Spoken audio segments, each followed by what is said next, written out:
Hai movie lovers, gimana kabar kalian? Semoga kalian sehat selalu. Skrip Sinema kali ini akan membahas sebuah film yang berjudul The Man From Nowhere yang dirilis pada tahun 2010.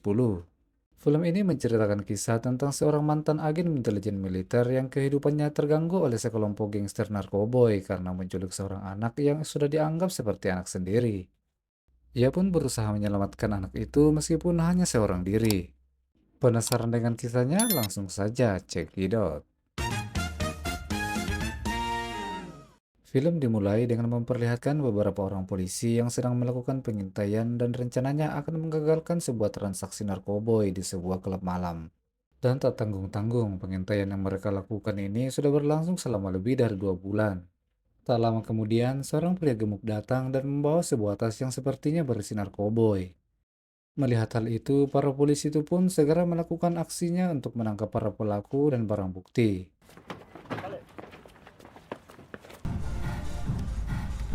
여보세요?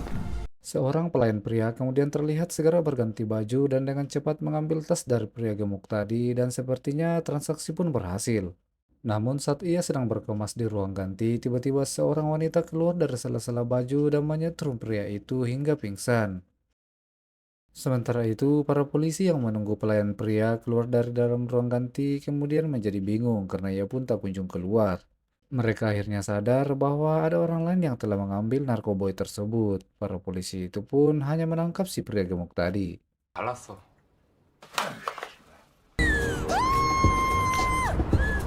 Scene pun berganti. Tampak seorang pria sementara duduk makan bersama dengan seorang anak perempuan. Pria itu bernama Taisik dan anak perempuan itu bernama Somi. Nah, Taisik dan Somi pada dasarnya tidak ada hubungan keluarga. Hanya saja tempat tinggal Taisik bersebelahan dengan Somi. Taesik pada dasarnya adalah sosok pria pendiam dan misterius. Ia tinggal seorang diri dan sehari-hari menjalankan usaha pegadaian dari rumahnya. Sedangkan Somi termasuk anak broken home yang tinggal hanya berdua dengan ibunya. Karena itulah Somi sering ke rumah Taesik meskipun kadang aksi dan tingkahnya tidak terlalu ditanggapi oleh si Taesik. Tak lama kemudian, ibu Somi pun datang dan mencari anaknya. Namun karena takut ketahuan, Somi pun bersembunyi. Nah, ternyata wanita yang mencuri narkoboy tadi di klub malam adalah ibu dari Somi. 엄마 나 없는 거예요? 정말 없는 거야? 유부녀 따먹는 새끼는 용서해도 애들 건드린 새끼 Sementara itu, pria gemuk tadi akhirnya dibebaskan oleh Sersan Kim karena tidak adanya barang bukti. 부사장한테 전화해. 잡히. Akibat aksinya yang gagal dan narkoboynya hilang, bandar utama yang bernama Myung-gyu kemudian marah besar pada seorang bandar lain yang bernama Mansik yang bertanggung jawab atas kejadian itu. Myung-gyu lalu memberi ultimatum untuk segera mencari dan menemukan barang itu dalam 3 hari, dan Mansik pun berjanji akan segera mengarahkan anggotanya. 들은 헬은 못 찾으면 동생 넘어갔어. Pada suatu waktu, Taesik terlihat mengunjungi suatu tempat yang ternyata merupakan tempat penyimpanan abu jenazah dari mendiang sang istri. Saat ia kembali pulang, di tengah perjalanan ia berpapasan dengan Somi yang sementara diinterogasi oleh seorang wanita dan petugas keamanan karena Somi dituduh mencuri. Nah, saat melihat Taesik dari kejauhan, Somi pun langsung menunjuk ke arahnya dan mengaku bahwa Taesik adalah ayahnya. Somi melakukan hal itu karena ia berharap ia akan ditolong oleh Taesik. Namun saat dihampiri, Taesik malah kabur.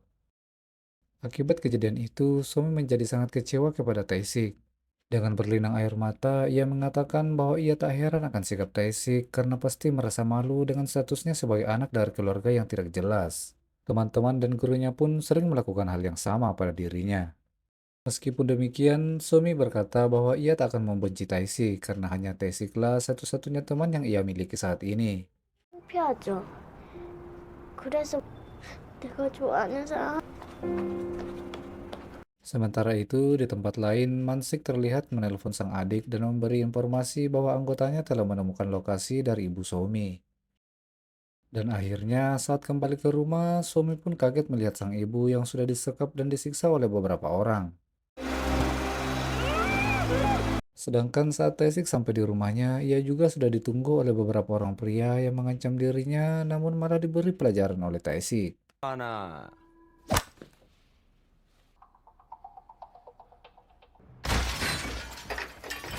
Salah satu rekan mereka yang bernama Roan pun hadir dan memberi sebuah ponsel ke Taesik. Adik Mansik lalu berkata bahwa mereka hanya menginginkan barang yang dititipkan oleh Ibu Somi di pegadaiannya. Awalnya, Taesik enggan untuk memberikan barang itu, namun saat ia mendengar suara Somi dan adanya ancaman untuk membunuh Somi dan ibunya, ia pun segera memberikan barang yang mereka inginkan. Setelah komplotan itu mendapatkan narkoboinya, mereka pun segera kabur membawa Somi dan ibunya.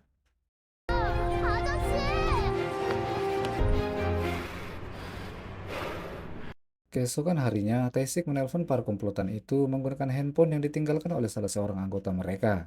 Ia berkata bahwa ia bersedia melakukan apa saja yang penting mereka membuaskan Somi dan ibunya. Nah, para komplotan ini pun tidak menyia-nyiakan kesempatan ini. Mereka lalu meminta Taesik untuk mengantarkan paket narkoboy ke suatu tempat. Dan saat melakukan aksinya, Taesik ternyata tetap dipantau oleh adik Mansik. Setelah mengambil paket narkoboy dari sebuah loker, Taesik pun lanjut berjalan dan ternyata ia diarahkan ke markas Myunggyu. 언제 돌려보낼 거야? Dan di saat bersamaan, divisi narkoboy yang dipimpin oleh Sersan Kim mendapat telepon dari seseorang yang tidak dikenal dan memberitahukan sesuatu yang terlihat sangat penting. Tak lama kemudian, Taesik akhirnya tiba di markas Myunggyu. Ia lalu dijemput dan diantar langsung ke ruang kerja Myunggyu. 심양에서 공 Setelah berbasa-basi, sambil mengeluarkan paket narkoboy, Taesik mengatakan tujuannya datang ialah untuk mengantarkan paket. Mendengar hal itu, Myunggyu pun merasa heran karena sebelumnya tidak pernah meminta dikirimkan paket. Ia pun bertanya kepada Taesik siapa yang menyuruhnya, namun Taesik tidak menggubris dan hanya meminta agar mereka segera melepas Somi karena merasa telah melaksanakan tugasnya. Mendengar hal itu, Myunggyu pun semakin tidak mengerti dengan perkataan Taesik. Saat ia mulai menyadari bahwa ini semua adalah perbuatan Mansik, tiba-tiba rombongan polisi dari divisi narkoboy berdatangan di markas mereka. Myunggyu lalu menelpon Mansik dengan penuh amarah karena sudah dijebak olehnya. Namun Mansik hanya menjawab bahwa itu adalah pembalasan atas apa yang selama ini Myunggyu lakukan pada dirinya. 가만히 있을까? 니 그러고도 무서울 줄 알아! 다 봐야 20바퀴야. 알아들어? 이 씹새끼야. Saat kondisi mulai kacau akibat kehadiran polisi, Myunggyu akhirnya berhasil kabur melalui pintu samping. Namun saat mencoba kabur dengan sebuah mobil, Taesik berhasil menghadangnya dengan menabrakkan sebuah mobil yang ia bawa sebelumnya. Meskipun demikian, Myunggyu tetap berhasil kabur meskipun dengan kondisi terluka. Tak lama kemudian, Taesik terperangah melihat sesuatu yang ada dalam bagasi mobil yang ia bawa. Ternyata di dalamnya terdapat jenazah dari Ibu Somi yang sudah penuh dengan bekas jahitan di sekujur tubuhnya. Dan akhirnya Taesik pun kemudian ditangkap dan dibawa ke kantor polisi.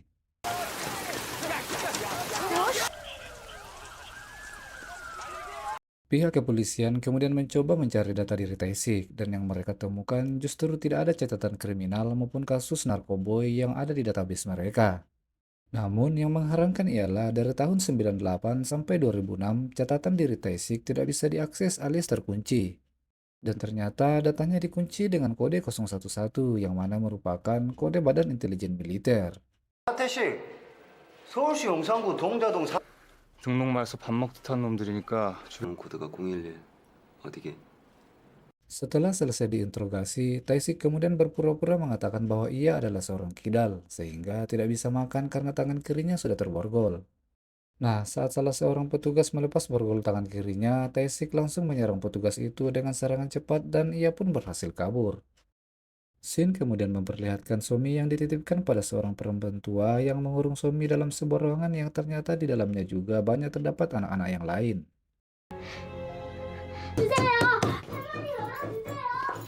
Setelah melapor ke atasan dan koordinasi ke Badan Intelijen Negara, mereka akhirnya mendapat akses dan identitas Taesik pun terkuak.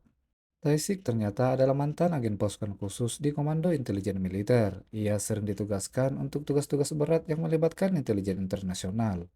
Namun, setelah kecelakaan yang ia alami dengan istrinya pada tahun 2006, catatannya dihentikan meskipun sebenarnya itu bukan kecelakaan tetapi ia ditembak.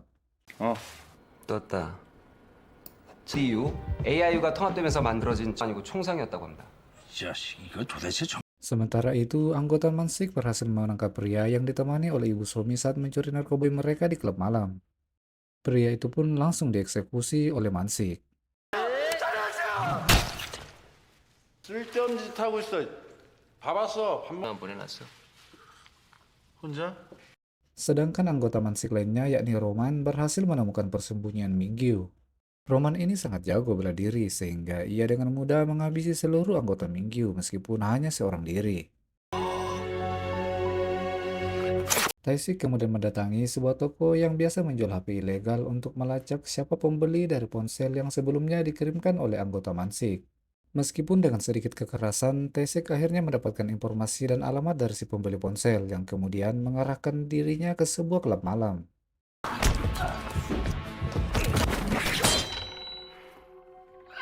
Nah, saat di lift, Taisik secara tak sengaja bertemu dengan Mansik namun ia belum mengenalnya. Sedangkan Mansik yang sudah mengenal Taisik segera menghubungi adiknya untuk segera kabur dengan menggunakan kode tertentu sehingga Taisik tak curiga. 옹 기자, Akhirnya Taisik hanya menemukan salah satu tangan kanan Mansik. Sambil menikam punggung orang itu, Taisik menanyakan lokasi Somi, namun belum juga orang itu berbicara, Rowan tiba-tiba datang dan melepaskan beberapa tembakan. Perkelahian antara Rowan dan Taisik pun tak terhindarkan.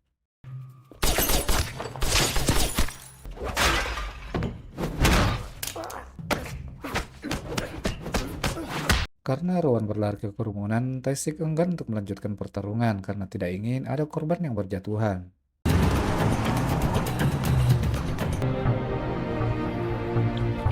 Saat Taisik kembali dalam perjalanan, ia menelpon Mansik menggunakan ponsel salah satu anggota Mansik yang ia hajar di klub malam. Ia berjanji akan membuat kekecewaan besar jika Mansik berani melukai atau membunuh Somi. 내가 보여줄게. 넌 사는 놈한테 죽는다. Sementara itu, saat rapat dengan pimpinan, kepala kepolisian setempat justru memerintahkan untuk tidak melanjutkan penyelidikan kasus ini.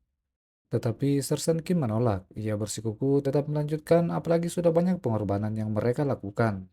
Kepala kepolisian lalu mengatakan ada hal yang Sersan Kim belum pahami tentang latar belakang Taisik. 분위기 파악 못하시네. Ia lalu bercerita bahwa pada tahun 2006, Taisik ditugaskan untuk menghabisi dan menggagalkan upaya penjualan informasi penting negara ke luar negeri yang dilakukan oleh seorang staf pertahanan nasional. Misi Taisik pun sukses, namun ada pengorbanan yang harus ia terima. Istrinya yang sementara hamil saat itu ternyata tidak kecelakaan, tapi dengan sengaja ditabrak dengan sebuah truk, sedangkan Taisik sendiri ditembak oleh orang yang tak dikenal. Beruntungnya Taisik selamat dari tembakan itu, tetapi ia harus kehilangan istrinya. Hal itulah yang membuat Taisik sangat terpukul dan memilih untuk berhenti menjadi seorang agen intelijen.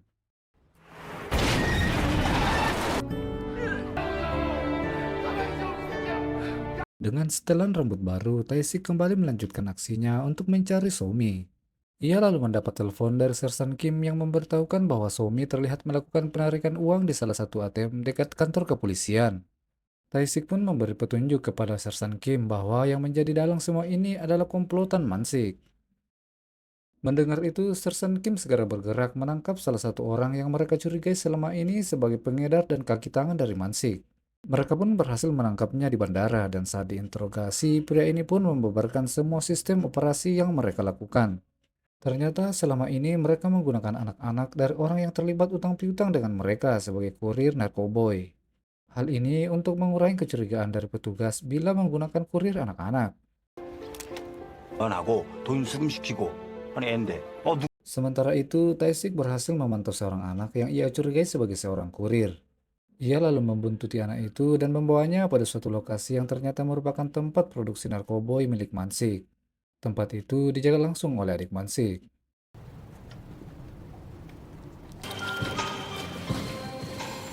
Nah, saat Taisik memeriksa ruangan lain yang ada di tempat itu, ia menemukan jasad dari Myungyu. Tak menunggu lama, Taisik pun segera masuk dan menembak kaki dari adik Mansik dan mengikatnya pada sebuah kursi dan menyiksanya habis-habisan.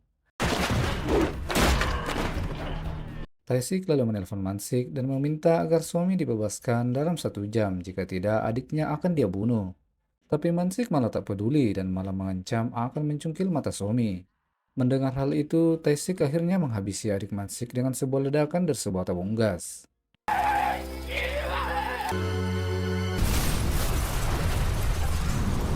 Scene kemudian memperlihatkan Somi yang kini berada dalam sebuah van yang dilengkapi dengan peralatan medis bersama dengan Rowan dan seorang algojo organ. Meskipun Somi berusaha bermohon ke Rowan, namun sesuai dengan perintah Mansik, mata Somi harus segera dicungkil. 개업이었다가 약물 복용으로 3년 6개월 맞은 놈. Sementara itu, Sersan Kim dan timnya berhasil menangkap si wanita tua dan membebaskan beberapa orang anak yang disekap di tempat itu. 이름 나왔어 이름. 이름 오상만. Dengan keberaniannya, Tae-sik akhirnya datang di markas Mansik seorang diri. Meskipun tempat itu dipenuhi oleh anggota gangster bersenjata, ia tidak gentar sama sekali. Saat Tae-sik meminta Somi dikembalikan, Mansik justru melemparkan sebuah botol yang ternyata berisi sepasang bola mata. Melihat itu, perasaan Tae-sik sedih bercampur amarah yang memuncak. Saat Mansik dengan santainya bertanya di mana adiknya, disitulah amarah Tae-sik meledak.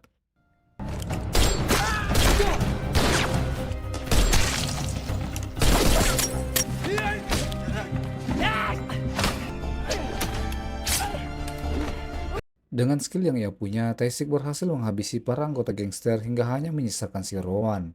Pertarungan keduanya pun dimulai.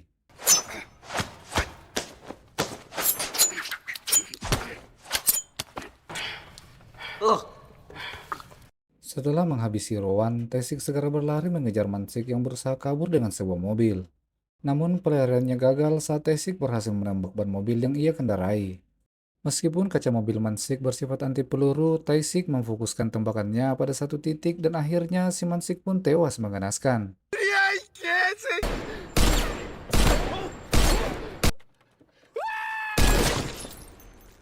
Meskipun dendamnya telah terbalaskan, Tae-sik merasa sedih dan sangat kecewa dengan dirinya sendiri karena untuk kedua kalinya tidak bisa menyelamatkan orang yang ia sayangi.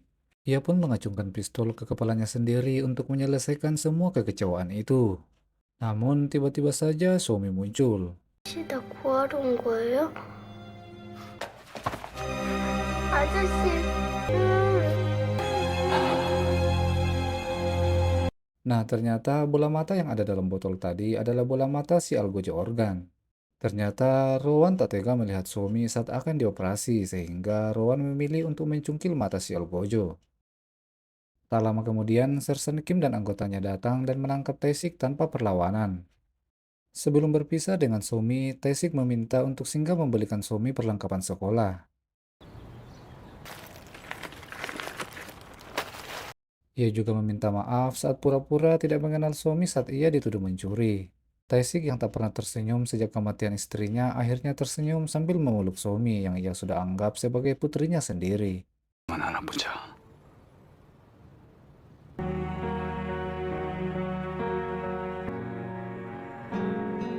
Nah, demikianlah akhir dari film ini. Semoga kalian terhibur dan sampai jumpa di video selanjutnya.